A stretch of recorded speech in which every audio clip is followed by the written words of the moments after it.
형사들은 순천경찰서로 호송된 나를 데리고 가서 그곳 고등계 주임에게 나의 서류를 인계하고 그들은 나에게도 공손히 인사하고 떠나갔다. 고등계 주임은 1인인데 나를 인계받더니 큰 죄인이라도 잡아온 것 같이 나를 엄하게 다루며 수갑을 채우려고 했다. 그의 매서운 눈초리를 본 나는 온몸에 소름이 꽉 끼치고 정신이 혼미해지고 아찔하였다. 주님, 사자의 굴에서 나온 저는 다시 독사의 구멍으로 끌려왔습니다. 나는 부르짖었다.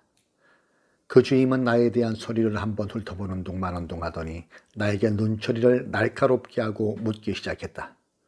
본적은, 현주소는, 이름과 생년월일은, 직업은, 가정사정은, 학력은, 그리고 또 일본으로 가서 무엇을 했느냐고 또 물었다. 나는 대답하고 싶지 않았지만 안 입고 온 것을 참고 간단히 대답해 주었는데 그자는 나의 유창한 일본어가 자기 자신보다도 더 발음 좋은 표준어를 쓰는 것을 듣고 오히려 나를 더 안 입고게 보는 눈치였다. 그자는 나에게 수갑을 채우려고 수갑을 찾고 있는데 그때 마침 소사가 와서 서장이 부른다고 했다. 주임은 형사들에게 나를 단단히 지키라고 소리를 지른 다음 서장실로 올라갔다. 한 10분쯤 지나자 주임은 돌아와서 나를 데리고 서장실로 갔다. 서장은 물론 1인이었고 벙늙은 사람이었으나 인상이 천해 보였다. 주임이 서장에게 안혜숙을 데리고 왔습니다. 하니 그는 나를 쳐다보고 뜻밖의 거기 앉으시죠 했다. 서장이 나를 중범 취급을 하지 않고 마치 손님 대접이나 하듯이 정중한 태도로 대하는 것을 본 주임은 크게 당황했다. 서장은 나에게 지금 방금 도청에서 전화가 왔는데 당신을 여기 잘 맡아두라고요. 될 수 있는 대로 모든 편리를 봐주고 또 감상문을 쓰도록 하라는 지시이니 그리하시오. 나는 지옥에서 쫓겨난 것 같은 기쁨으로 지금까지 나를 꽁꽁 얼어붙게 했던 두려움은 대번에 풀어버렸다. 나는 곧 하나님 앞에 먼저 감사를 드렸다. 그리고 서장에게 고맙습니다, 서장님. 서장은 왕의 행세를 했다. 급사를 불러서 감방 하늘을 깨끗이 청소하라고 지시했다. 그리고 그는 나를 의자에 앉히고 자기 앞에 있는 서류 결제도 하고 또 자리에서 일어나 방에서 나갔다 들어왔다 하면서도 나를 크게 의심하지 않고 그대로 버려두고 있었다. 소사가 들어와 감방 청소가 다 끝났다고 하니 그는 고등계 주임을 불러서 나를 주임에게 넘겨주었다. 주임의 태도는 처음과는 너무도 변했다. 그는 유순하게 나를 유치장으로 데리고 가서 유치장 간수에게 인계했다. 깨끗이 청소된 감방으로 나를 들여보내더니 간수는 쇠를 덜컥하고 잠갔다.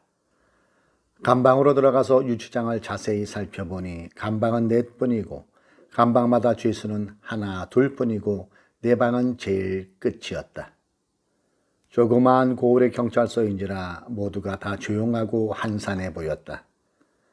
큰 도회지의 경찰서와는 달라서 죄수도 적고 또 간수도 순박해 보이기는 했지만 무지스러운 태도와 포악스러운 말투는 다른 곳이나 별로 큰 차이가 없는 듯 느껴졌다. 나는 우선 조용한 유치장 감방에 나 혼자 들어있는 것을 감사하고 내가 가지고 들어온 일본 성경을 마음대로 읽을 수 있었다. 또 기도도 조용히 할 수 있어 긴장이 풀리는 것 같았다. 다음날 아침 고등교로 불려나가서 취조를 받았는데 지금까지 어디서나 당한 그런 사무적 내용의 취지였기 때문에 나는 기계적으로 간단히 쉽게 대답해 주었다. 주임은 의심이 많은 사람인 듯 까다롭게 교만한 운동을 부리는 것이 나에게는 마땅치 않았지만 그래도 내 말을 알아듣는 듯 이해가 빨리 가는 것으로 보아 중학 정도는 나온 사람인 것 같았다. 신앙 문제에 들어가서 나 같은 고등교육을 받은 우수한 여성이 왜 그렇게 깊은 신앙 세계로 몰입했는가 하고 물었다. 나는 다음과 같은 내용으로 설명했다. 나는 어려서부터 어머니의 신앙을 보았습니다. 그는 참으로 조용하고 집에서는 특별한 힘을 가진 사람은 아니었지만 새벽에 들려오는 그의 은근한 기도 소리에 나는 하나님을 두려워했습니다. 나는 어릴 때부터 하나님께 충성하리라고 결심했습니다. 그럴수록 나의 생활은 언제나 승리의 생활이었습니다. 그런데 일본 사람들은 예수님께 충성을 다하려는 나 같은 사람을 죄인으로 만들고 이러한 일본을 회개하라고 성명을 걸고 경고한 나를 죽이려고 했습니다. 나는 지가 말이라도 거짓말을 한다든지 재주를 부려서 내 마음과 양심을 속이고 당신들이 하라는 대로 하면 집에 돌아가서 편안히 지낼 수 있지만 나는 예수님과 한 약속을 거스릴 수 없습니다. 나는 하나님께 순종해서 한 번도 손해본 일이 없고 그를 거역해서 한 번도 좋은 일이 없었습니다. 나는 내 일생이 얼마나 긴 것인지 모르지만 길든지 짧든지 여하가 죽는 날이 있는 것을 알기 때문에 죽는 날까지 하나님을 두려워하고 바로 살기로 결심했소. 이 결심이 나를 죄인으로 만들고 죄수가 되게 하는 것이요. 그는 내 말을 받아쓰던 것을 멈추고 듣기만 했다. 듣다가 내가 목이 타는 듯 기침을 하면 벌떡 일어나서 차를 가져다 부어주며 어서 마시십시오 하며 공손해졌다.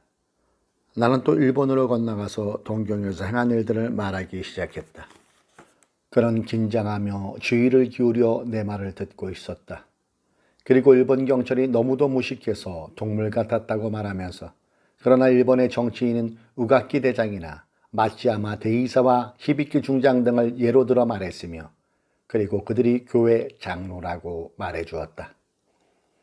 그는 자기 자리에서 움직이지 않고 단정히 앉아서 내 말을 듣고 있었는데 소사가 들어와도 나가라고 내보내고는 내 말을 계속해서 듣고 있었다.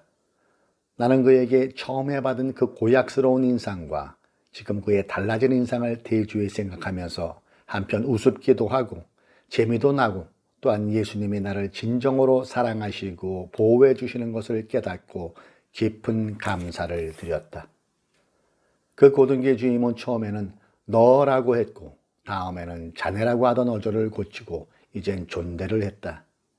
그는 내 손에 있는 성경을 쳐다보더니 좀 보겠다고 말했다.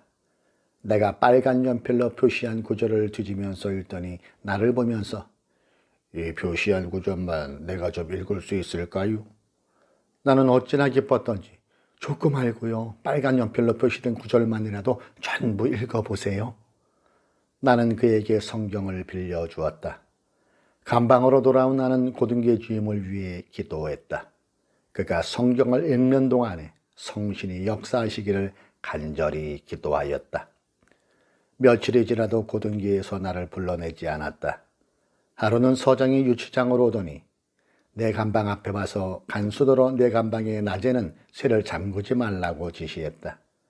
그때부터 나는 새가 잠기지 않기도 했지만 또한 나를 죄수 취급하지 않는 것을 알고 방을 나가고 싶으면 내 마음대로 나가고 방에 있고 싶으면 방에 들어가고 훨씬 자유롭게 지냈다. 감방문을 잠그지 않게 된 후로는 나는 신발을 신고 유치장 밖으로 나와 경찰서 뒷동산 언덕에 올라가 앉아서 시간을 보냈다. 물론 순사나 간수가 때때로 와서 내가 있는가 없는가를 살피는 거로 나는 될 수 있는 대로 그들에게 잘 보이는 자리에 앉아서 그들의 경찰서 안에서도 나를 볼 수 있도록 조심해서 먼데 가지 않고 꼭 한 자리에만 앉아서 지냈다. 날씨는 차차 쌀쌀해지지만 공기는 깨끗하고 신선해서 내 기분을 상쾌하게 해주었다. 맑은 공기와 점점 누렇게 되어가는 가을풀이 깔린 언덕에 앉아서 하늘을 향해 나는 늘 찬송을 불렀다. 언제나 흘러나오는 이 찬송은 내 기도도 되고 내 고백도 되고 애원도 되었다.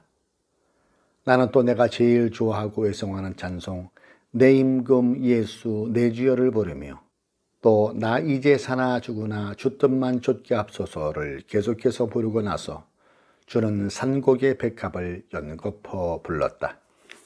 찬송은 언제나 내 심령의 단비였다. 성경을 외우고 찬송을 힘껏 부르고 또 성경을 외우고 또 찬송을 부르고 나면 생명의 기도는 찬송의 기도가 되어서 어떤 때는 더할 말이 없는 것 같아질 때도 있었다. 그러나 모든 고난을 받는 성도들을 위해서 내 가슴은 불타고 아파서 주님을 붙들고 애원하며 간구하고 또 했다. 나는 성경을 고등계 주임에게 빌려준 채 돌려받지 못했기 때문에 나대로 성경 구절을 외우기만 하고 또 찬송을 부르면서 하나님께 감사드렸다. 하늘을 쳐다보며 부르는 내 노래는 아름답게 내 심령에서 울려나왔다. 나는 내가 부르는 찬송에 감격이 되어서 언제나 눈물이 두 뺨을 적시고 주님을 향한 사랑이 언제나 뜨거워지는 것을 느꼈다. 내가 기뻐 이 몸과 마음을 주님께 바치게 하시니도 주님이신 것을 분명히 아는데 그것을 더욱 아름답게 보시고 나를 너무도 은혜롭게 대접해 주시는 것이 말로 할 수 없는 감격이 되었다. 일생을 감옥에서 살아도 만족하다는 자신이 생겼다. 왜 나는 일생만을 가졌던가? 만일 내가 10개의 생이나 100개의 생이나 1000개의 생을 가졌다면 이 모든 것을 다 주님께 드려 순종했을 것이 아닌가. 나는 내 희생이 너무도 적은 것을 한탄했다. 바치고 또 바쳐도 오직 부족하기만 한 것 같았다. 하루는 어머니가 면회를 왔다. 나는 어머니가 참을미를 심하게 하기 때문에 여기까지 찾아오지 않기를 바랐으나 한편 또 밤낮으로 어머니를 그리워하는 심정은 어찌할 수 없었다. 나는 어머니를 만나자 너무도 반가워서 어머니를 부둥켜 안고 대굴대굴 굴렀다. 나는 어머니가 참을미로 해서 얼굴색이 병자같이 변했을 줄 알고 염려했는데 아무렇지도 않은 것을 보고 다시 놀랐다. 어머니, 멀미가 나서 어떻게 하셨어요? 어머니는 기쁨이 충만해지면서 그러게 말이야. 나는 내가 순천으로 옮겨갔다는 소식을 형사로부터 듣고 곧 오려고 했으나 도청에 가서 허가를 받아야 한다고 해서 또 몇 날을 걸려 허가를 받았는데 참을미 때문에 걱정을 몹시 했는데 어찌된 일인지 전차도 타고 기차도 타고 아무렇지가 않구나. 참으로 큰 기적이다. 주님이 내 평생의 병을 고쳐주셨다 하면서 감격에 넘쳐했다. 어머니가 내게 전해준 소식은 너무도 무섭고 놀라운 것이었다.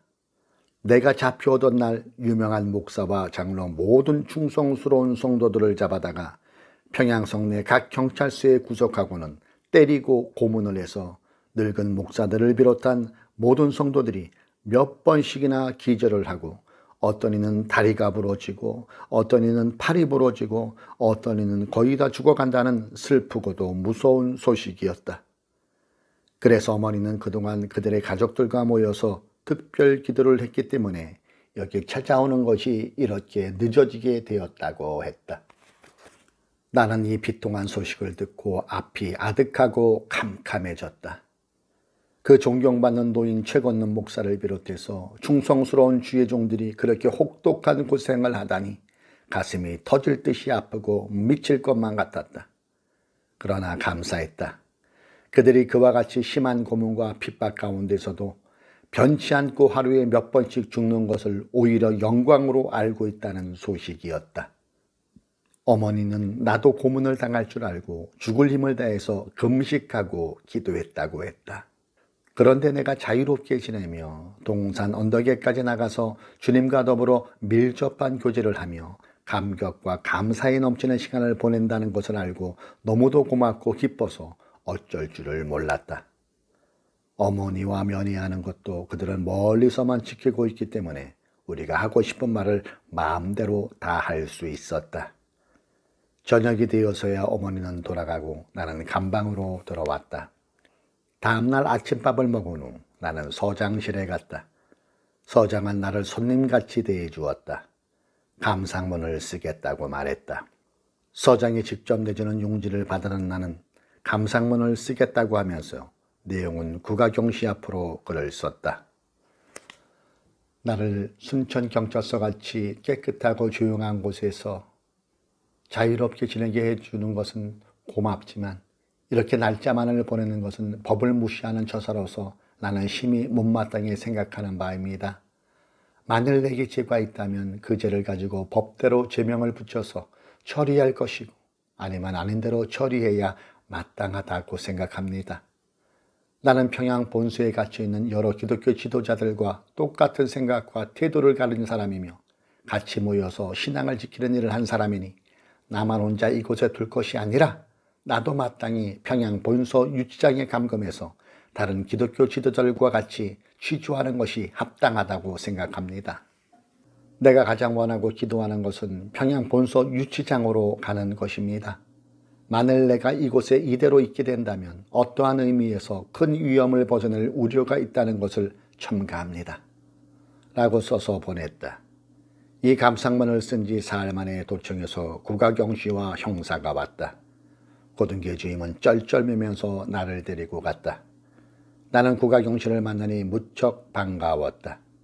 이 늙고 조그마한 할아버지는 그 무식한 일반 경관들과 비교하면 전혀 딴판이고 경관 냄새가 없고 마치 국민학교 교장 같은 인상을 주기도 했다.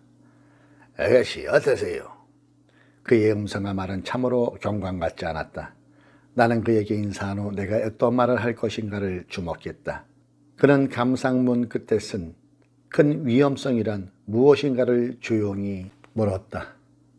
나는 대단히 곤란했다. 사실은 내가 빨리 평양 본소로 옮겨서 주님이 도와주시는 대로 성도들에게 도움이 되고자 하는 급한 마음으로 쓴 말뿐이고 또 그렇게 써야 주의를 환기시켜서 속히 평양 유치장으로 데려갈 것이라고 믿어 쓴 말인데 무슨 뜻인가라고 물으니 어떻게 대답해야 될지 몰라서 대답을 못하고 가만히 있기만 했다.